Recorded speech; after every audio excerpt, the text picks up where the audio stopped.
Hello, listeners of the Everything Medicare Podcast. Christian Brindle here, and even though this episode that you're about to hear specifically discusses a particular insurance company in the Medicare health industry, it does not mean that the Everything Medicare Podcast, Christian Brindle, or Christian Brindle Insurance Services endorses them or recommends anybody enroll into any of their plans for any reason that is going to be talked about on this episode today.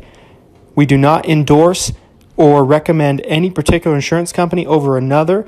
It all is dependent on a particular person's situation. Thanks for listening. I hope you enjoy.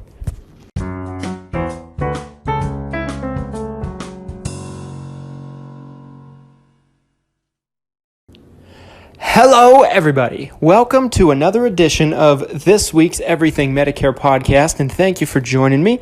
This is Christian Brindle here, where every single week I bring you a podcast where I discuss your Medicare, your Medicaid, your Social Security, and everything that has to do with that golden age called retirement.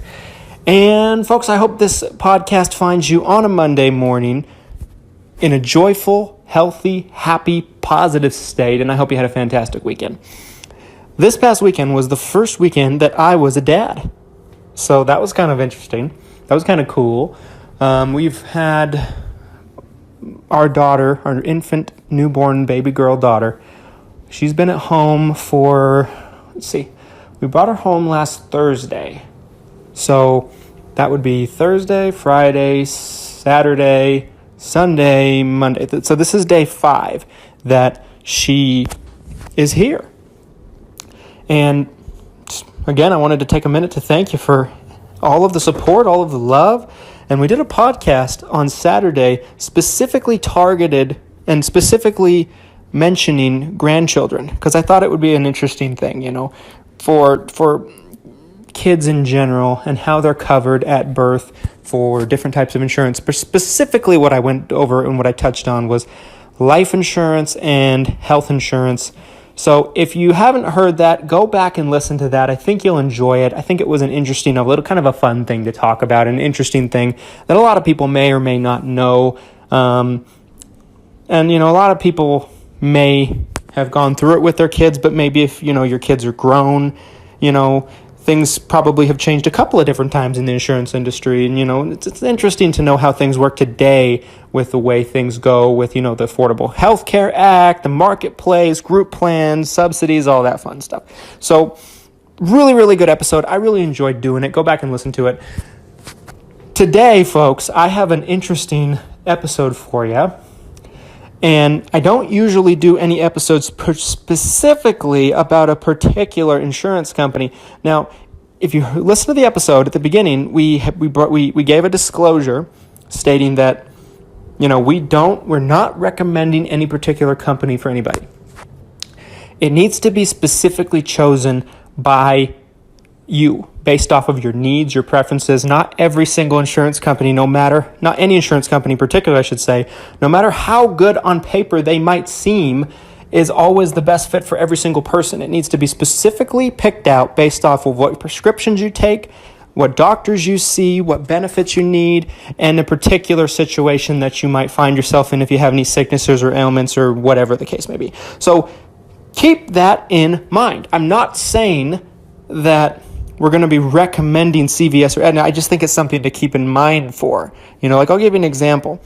United Healthcare is probably, I think it's pretty safe to say that they are the largest Medicare insurance company in the United States. They're a Fortune 500 company. Last time I checked, they were number 5, maybe number 4 on the Fortune 500 list. I don't remember, to be specific, but I know that they have more members on Medicare supplements, Medigaps, than any other insurance company in the country. They have more members on Medicare Advantage plans than anyone else in the country. So it is what it is, but that doesn't necessarily mean they're always going to be the best fit for everybody, because frankly, they're not. My agency and my organization carries multiple different insurance companies for that very reason, because if it was a one-size-fits-all, we could just get with one company. We could partner with one company and only offer them and it'd be fine for everybody else. It's not the way it works. That's why we partner with so many different insurance companies, because everyone's different. Everyone has different needs. And for me as a broker, when I'm working with someone, it's important for me to put my own specific, my own specific opinion and views and preferences to the side and do what's best for the customer and the organization. You won't believe how many times I'll do an insurance company for somebody that I don't like working with by any means, but it's the best thing for that person, you know. It's going to save them the most money. It's going to work the best thing for them on whatever particular thing that they're looking for. And, you know, some people that do what I do and are in the same industry as my company is wouldn't necessarily do that. But, you know, they would just sell the company or recommend the company they want. And if someone wants it, they won't do it for them. We don't believe in that, okay? We do what people want us to do and what we feel is best for them. Period. And that's the way that it should be. So I thought this was an interesting observation here because I saw an article over the weekend that really got me thinking. Okay, so for those of you who don't know, you think of CVS, right? The title of this episode is CVS/Aetna could become the largest health insurer in America. Now, of course, this is dependent on a lot of things, what happens in politics and so on and so forth in the upcoming election. Excuse me. I'm fighting a little bit of the sniffles this week. So that has a lot to do with it, and that could obviously change this, but I think this is a really interesting thing to watch. So CVS, when you think about CVS, you think about the pharmacies, right? They have national pharmacies. They're probably, if they're not the number one, they're at least the top 3 largest pharmacy right now in the country. You know, they have, let me pull up some statistics for you. Okay. They have almost just under 9,900 retail locations, okay? CVS has filled 2.6 billion prescriptions. That's an insane number, 2.6 billion. They're the largest U.S. pharmacy based on total prescription revenue for the last few years. They have, okay, so this is and they're number 7 on the Fortune 500 list. For those of you who don't know, CVS, and I did an episode about this earlier on. If you want to know more about this, go back and listen to that episode, but I'll tell you quite a bit on this one, so you might not need to. But if you're really interested on this, you'll get a lot of information by listening to this episode and that one. But CVS Pharmacies purchased Aetna. And most people that are listening to this recognize the Aetna name. They know what Aetna is. But for those of you who don't know, Aetna is a huge insurance company. They probably are one of the 5 largest insurance companies in the Medicare world in the United States. They really are a force to be reckoned with, but they're not perfect. You know, they're not perfect. No insurance company is, but they haven't been as big as, let's say, United or something like that. So CVS bought them, and they're a national insurance company, for $70 billion. So this is a big deal. What this tells me is CVS is looking to become a juggernaut, a monster in the healthcare industry in all areas. They want to dominate the pharmacy section of this, the prescription section of this. They want to dominate the healthcare section of this. And I read something over the weekend that was fascinating to me because they're really looking to scale their business. You could see the CVS/Aetna name become and eclipse anybody else in the next 5 years or so. And I think CVS is a very well-ran company from everything I can understand about them, but they have opened up 1,100 walk-in medical clinics across the country. From my understanding, what that is basically people can walk in and see a doctor, almost like an urgent care clinic. But if I'm understanding that correctly, it's a CVS clinic. I don't know if they're attached to the CVS pharmacy stores or if they're part of them, like in the back. I think that's what it could be. I don't know if it's that or they're separate locations altogether, but that's a big number, across the country. And it looks like they're only planning on getting larger, and they're just really moving fast, and with them purchasing Aetna, that gives them instant credibility in the healthcare market. Aetna doesn't only do Medicare plans, Medicare supplements, Medicare Advantage plans, prescription drug plans, all that stuff. Aetna does group plans. In some parts of the country, I believe, don't quote me on this because it's not my expertise, but I believe they still do marketplace plans, Affordable Care Act plans. Since they purchased Aetna, they now have 23 million policyholders on healthcare plans. That's huge. I mean, not only that, CVS owns a company called SilverScript that a lot of you might be familiar with. SilverScript has more customers on prescription drug plans, PDPs, in the Medicare world, plans that are designed to go with Medicare supplements, than any other insurance company. That includes United, Humana, anybody. So that's a subsidiary of CVS. They're owned by CVS. So they already had a pretty good foothold in the insurance industry with SilverScript. Now they own SilverScript and Aetna. Okay? They called it a merger, but it's really CVS buying Aetna. So, sorry, more sniffles. But it's really fascinating to look at, and I'm going to share more thoughts with you after this break and after a quick word from our sponsor. Don't go anywhere.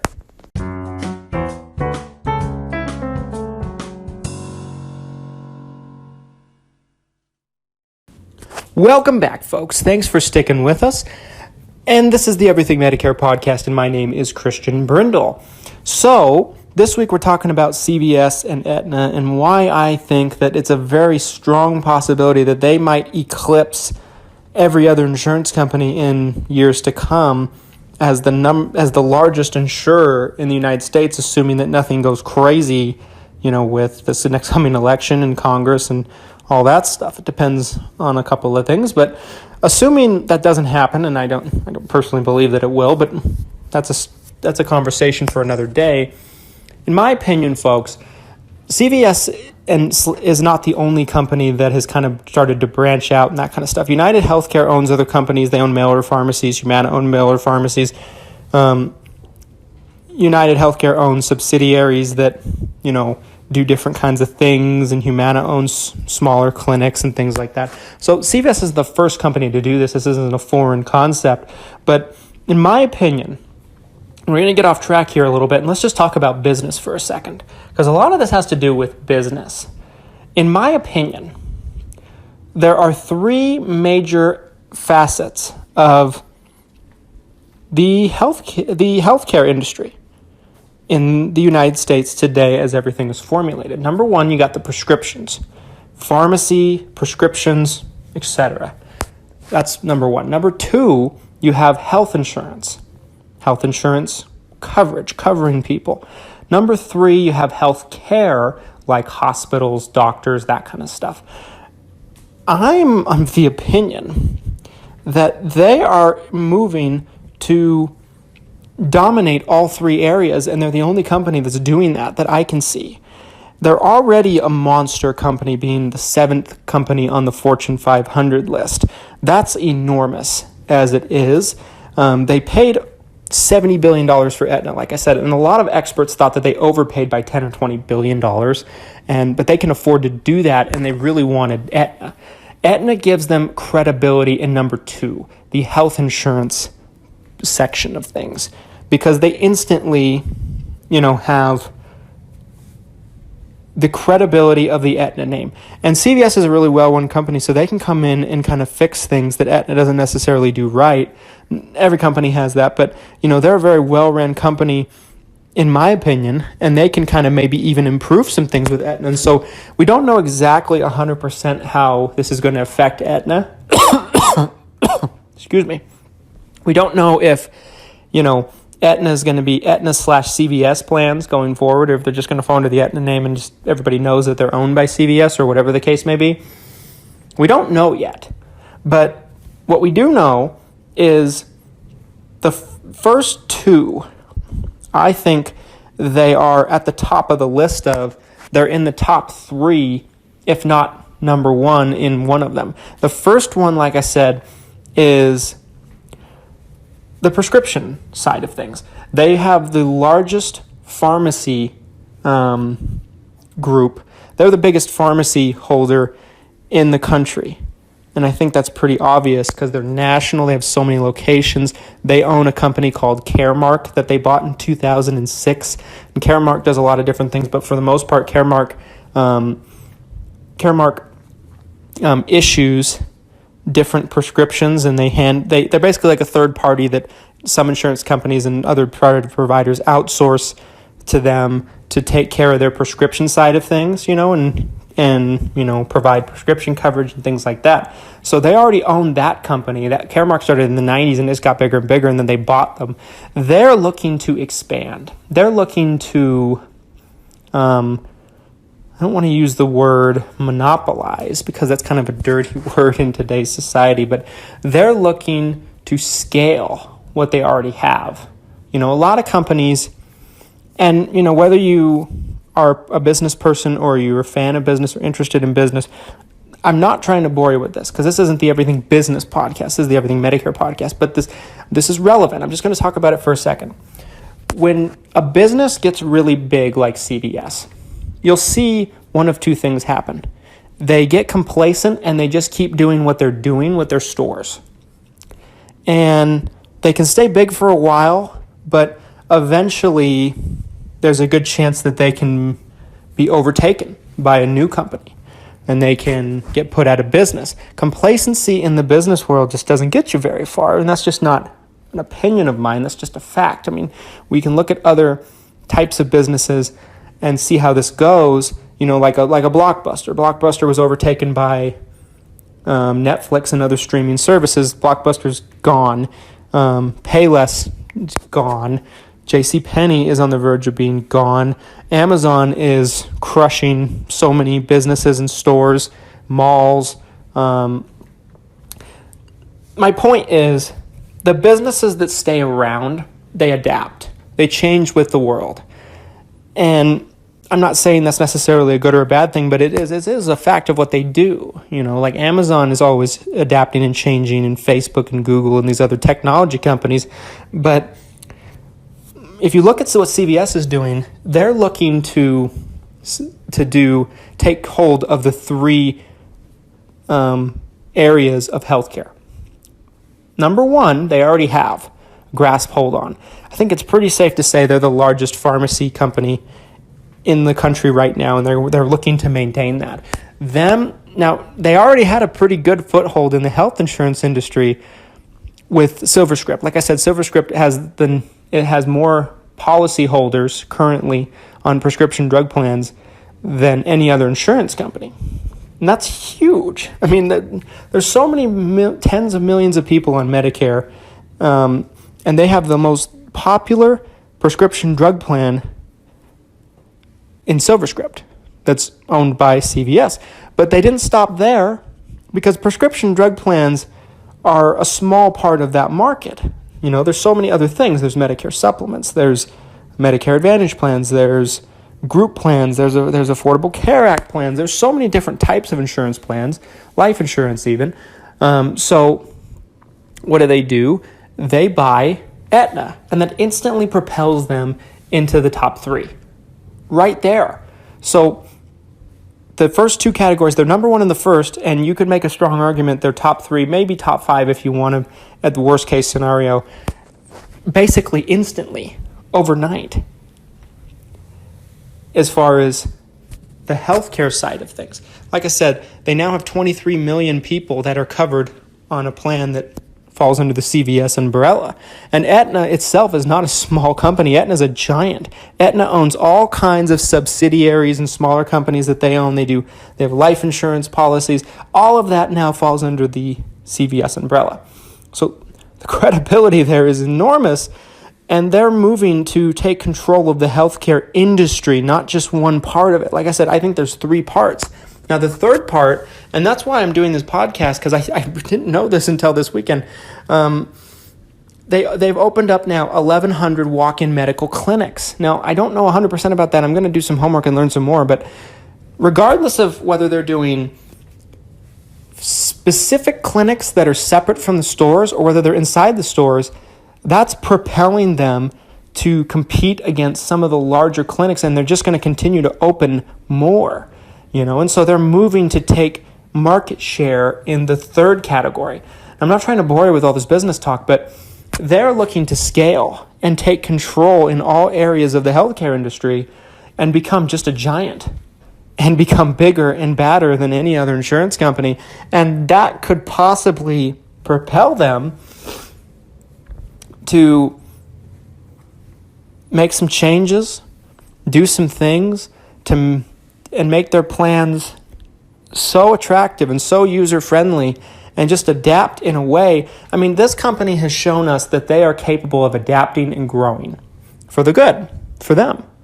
So who's to say they're not going to make some changes with Aetna and make them incredibly user-friendly and make them, good in some places that people might have looked at them as not so good. Not saying anything wrong with Aetna, but, there's a reason why they're not the number one company, and I'm just going to leave it at that. The reason they're not United Healthcare, and I'm going to leave it at that. Nothing wrong with that. They're a huge national company. They've been very, very successful. But that's something that's fascinating to me. And so you might see some changes in Aetna benefits all over the country. Aetna might start propelling itself into a consistent and very, very rich in benefits plans in all different areas because they have CVS backing them. And CVS is a company that can compete with a United Healthcare, who's also on the Fortune 500 list. And so, and they're in the top 10. Both companies are. And so they're being backed and financially, and this, you might see a lot of changes happen in the next 3 to 5 years with this. And don't be surprised if you see them become just a monster company. It's very, very possible, folks.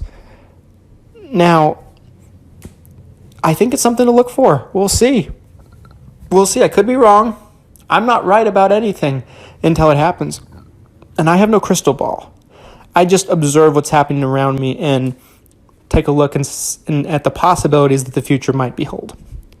Stay with me into segment 3.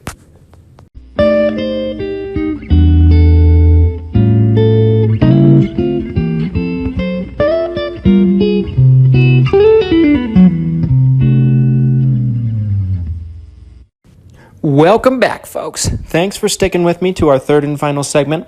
My final thought on this. Last segment, in segment 2, I was talking about how big companies that survive adjust and expand and scale into different parts of their industry.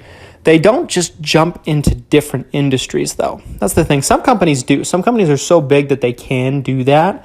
But for the most part, you see them, anything they add on or anything that they, jump into to expand into usually has something to do with what they originally are well known for. Like, for example, you're probably not going to see Ford, which is a car company, start making baby food, or something like that. Ford is going to start making another type of mobile of some kind. That's how a company like that would expand, just for the sake of example. So you look at CVS, they're doing it the right way. They're a healthcare provider with their pharmacies. So what do? They jump into and expand into the other parts of healthcare. They don't just try to do something completely different. They stick with what they know, and that way they're able to dominate and really be very big in that one space.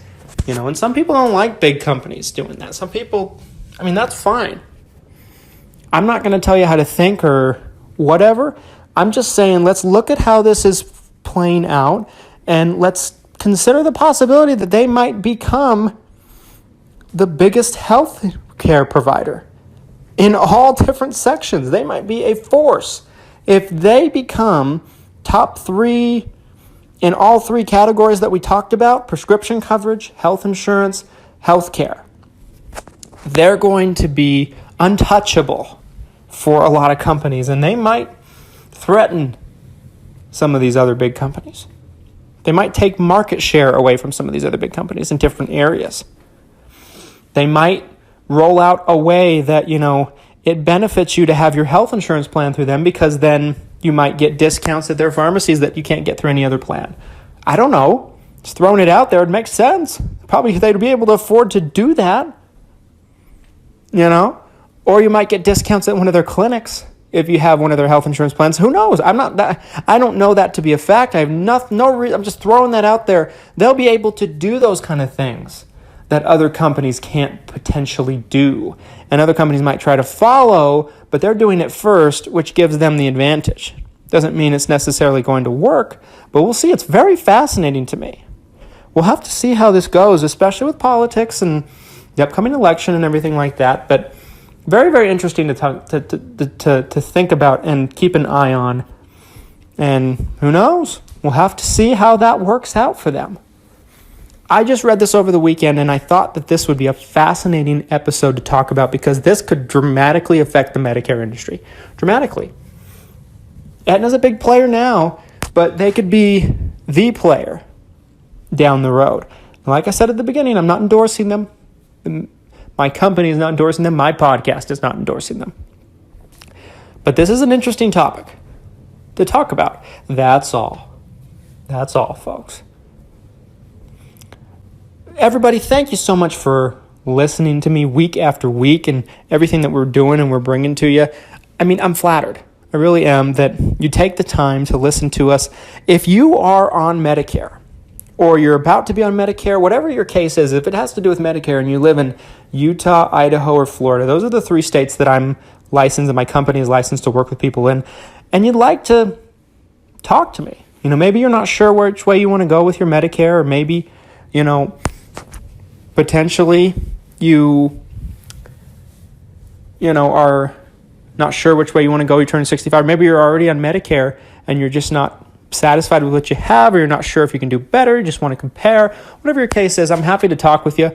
My company offers free, no obligation quotes and consultations. It doesn't cost anything to work with me than it would going directly through the insurance company. No extra fees or anything like that. But the difference is you get the service of my company backing you and our ability to look at something at every insurance company and compare the plans and help you out. So if you live in one of those 3 states, that's the 3 states we're licensed to work with you in. We're going to be adding more states in the future. So keep listening, and I will always announce when we add another state to our portfolio and our ability to work with people in that state.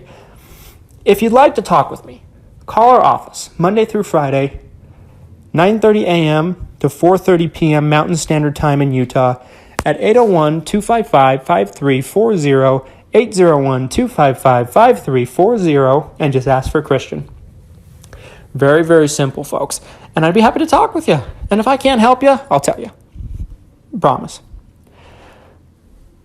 And we can't help everybody. But at least you could sleep better at night knowing that you're with the best possible situation for you. If you don't live in one of those 3 states, folks, and you'd like to just get a little bit more in-depth help from me, I wrote a book for people just like you. It's called Medicare Guidance, Picking the Plan for You. It's on Amazon right now. It's $5.50 right now, and for that price, I'm practically giving it away. There's a chapter on everything you need to know. Medicare supplements, Medicare Advantage plans, Medicare prescription drug plans, Medicare A and B. It's worth the read. Like I said, it's called Medicare Guidance, Picking the Plan for You. Just go on Amazon. Search Christian Brindle, Brindle, Brindle, and it's a beautiful red book with a Medicare card on it. You can't miss it. It's worth the read, folks. If you can get through that book cover to cover, it's not a page turner. Try to make it as interesting as I possibly can, just like I do on here. But if you can get through that book cover to cover, you'll know more about Medicare than 90% of the population and more than a lot of brokers. I promise. There's a lot of information, and it's broken down in layman's terms. It's not in Chinese insurance lingo. I really encourage you to pick it up if you're having trouble. I promise it can help you. I really, really do. Thank you so much for listening to us, folks. Again, this is the Everything Medicare Podcast. Thank you so much. And we will bring you another episode this coming Saturday, and have a wonderful week. Take care.